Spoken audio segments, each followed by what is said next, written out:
Now that the Cubs have secured Cody Bellinger, what do you think of the offseason? How would you grade the job done by Jed Hoyer and the front office? Adding a new manager and Craig Counsell, getting the comeback player of the year to come back, adding Hector Neris for the bullpen.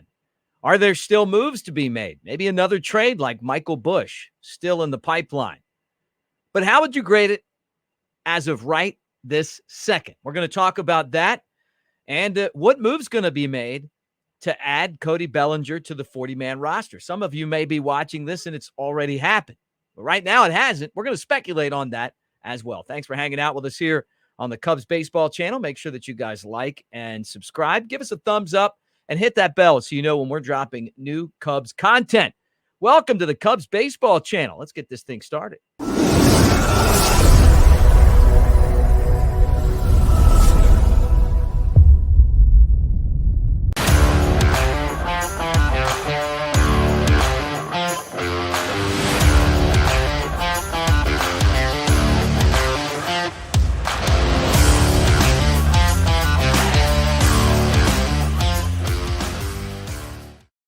What do you say, everybody? Welcome to the Cubs Baseball channel at Broadcaster Mick on the socials.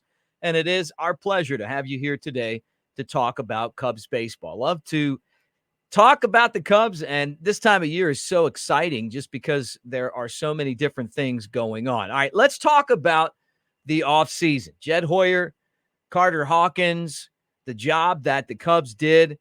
It started with a boom. I mean, who could have seen Craig Counsell being hired and David Ross being fired all in the same move? I mean, it was electric, atomic. You felt bad for David Ross, Rossi, Grandpa Rossi.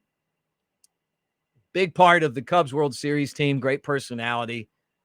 Someone who just always seems to do the right things, including reaching out to Craig Counsell after he was fired and found out that Craig was going to be the new manager and congratulating him. Tip of the cap to a guy that many in the organization still love and still respect and wish the best for. But that was just an enormous move. And it was a move that a lot of us felt like needed to be made because the Cubs have to figure out a way to incorporate some of this young talent that they have.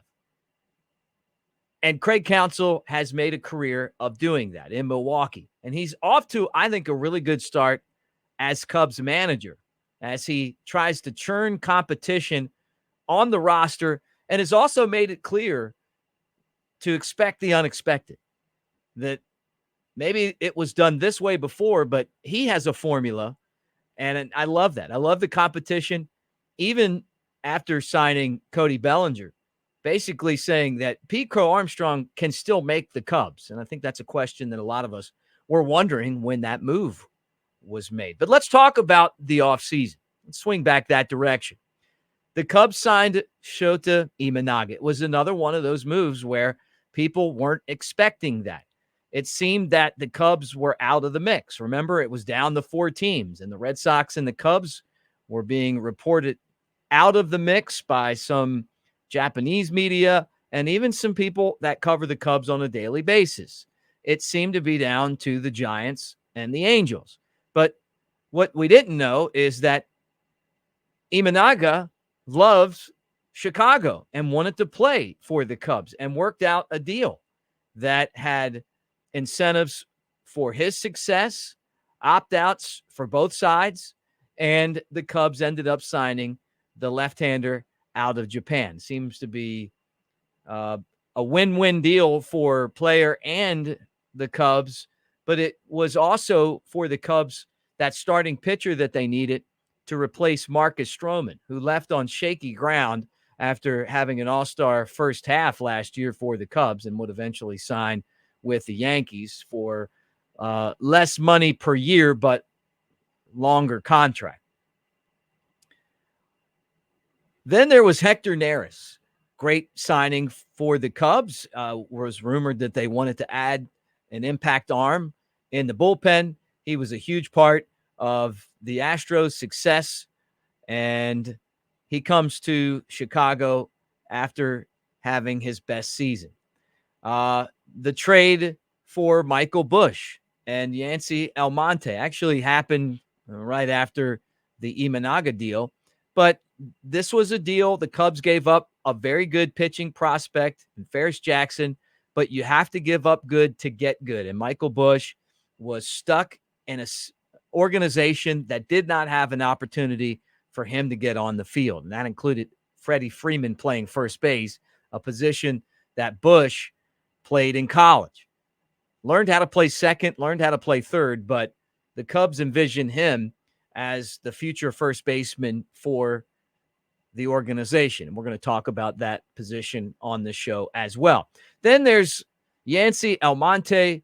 He's had a few really good seasons in the major leagues, and the Cubs are hoping that he'll be able to find that as part of their bullpen this year. But those are some of the moves that the Cubs made this offseason. I know there's some other ones in there, but I wanted to stick with these because I felt like these were the biggest impact moves that the Cubs made. Adding the manager, Imanaga, bringing back Bellinger, Neris, trading for Michael Busch. Now, if you're grading the Cubs and you look at where they were last year, the way that things ended, the collapse at the end of the season, I know a lot of you guys liked David Ross, but you didn't like the way that he managed. Some of you guys liked the way that he managed. I remember making a statement one time that I thought he was one of the best 5 managers in baseball. I really believed in him. But then when I started watching every day, I realized that things had changed because the roster had changed. And the Cubs were kind of stuck between some veteran guys that you felt like Rossi relied on and these newcomers that needed to find a way to have an impact on the lineup and get in there. And it just felt like that and the use of the bullpen were areas that the Cubs could improve. And then when you don't make the playoffs and you have an opportunity to bring Craig Counsell in, as tough as that is, and as much as that hurts to do, I thought that move was really indicative of what Jed Hoyer is trying to do as the president of baseball operations with the Cubs, and that's get out of the comfort zone. Here's what I'm doing. I'm bringing in someone totally different that has had success that I think is the best in baseball, and I'm ready to learn from him, and I'm sure he's ready to learn from us. But it really is an exciting dynamic as we get ready for the regular season. I know we're just in spring training, the beginning of spring training, but it's coming. Games are almost here. Talking about first base, the Cubs added Garrett Cooper to the mix. 17 home runs, 61 knocked in last year, playing for a couple of teams. He's another one of these non-roster guys that the Cubs are bringing in for insurance policies. Now, I know Cody Bellinger plays first base. What was it? The majority of his games last year, and I don't know the exact number right now, but I want to say off the top of my head, maybe 80 games in center, and then 50 games at first, and then he DH'd 3 times. See, I think that he's going to DH more this year. I got a feeling that Craig Counsell is going to try to utilize that position to keep guys like him fresh, because it really did feel like, even though he was productive at the end of the season, that maybe he was a little tired and faded. And that DH spot, if you don't have someone that's there every day, can be used to keep the team fresh. And that may be what the strategy is going forward. Now, if you had someone who you could put in that spot that would do damage, then it could be a regular position. And I'm not opposed to that either. I don't think you guys are as well. I think of Harold Baines, who played so many years in the major leagues, former White Sox, one of the best DHs I ever remember seeing. I mean, just a hit machine. But he had the bad knees late in his career. And so really that was the spot that you could get him on the field. You just hit the ball all over the place. He had some great seasons with Baltimore and Oakland and other teams. So if you don't have that guy, then the DH spot would be good for a player like Cody Bellinger. Now, Garrett Cooper, I don't know. I mean, to me, a long shot to make this team. Dominic Smith, another guy that they brought in, a lot like Cooper, a minor league contract, an opportunity maybe to break camp with the Cubs if all else fails. And all else fails is Michael Busch and Matt Mervis. Now, Busch was traded to the Cubs with a vision from the guys in the front office to play first base. Is there a chance that he goes to AAA and plays first base there? Yeah. And one of the reasons why is that he hasn't played a lot of first base as a pro because they didn't need him to play first base. They wanted to figure out a way to get that big left-handed bat in the lineup, so he played second and third. Well, who knows how it's going to turn out in spring. If he has a big spring, he'll be at first base in Chicago. Now, if he doesn't, who knows? Maybe that's a spot where he could go. Matt Mervis, you feel like Mervis has been around. He is still a great prospect, put up numbers in the minor leagues. We saw him for a little bit more than a cup of coffee last year, and he didn't get it done. And honestly, he and Busch have just about the same numbers in the big leagues. Both guys dominate in AAA and then struggle in the big leagues. I'm watching them play every time they're out there. I want to see what both of these guys do because I'm wondering when we're going to see one or both of these guys take that big step forward. And that'll help us determine what happens with the roster. It'll also help us determine if Garrett Cooper or Dominique Smith even make the Cubs. But they're an insurance policy. And in the world of Major League Baseball, you need insurance policies sometimes. The question that I had, and if this has already been answered, because at the time that I'm doing this, it hasn't, and that's who is coming off of the Cubs roster to make room for Cody Bellinger. Now, I think that there's a good chance that it's going to be Patrick Wisdom. He's kind of a platoon guy. He strikes out a lot. He does hit for power. Craig Counsell's talked a lot about the whole player, not just, eye-popping home runs, but being able to play the field and being able to run the bases and being able to do a lot of the things that don't show up on a stat on the back of a baseball card. And so I feel like Patrick Wisdom could be one of those guys that becomes expendable. A couple other guys you could talk about. Nick Madrigal, saw him play third. He's a contact guy. I like him as a utility guy, but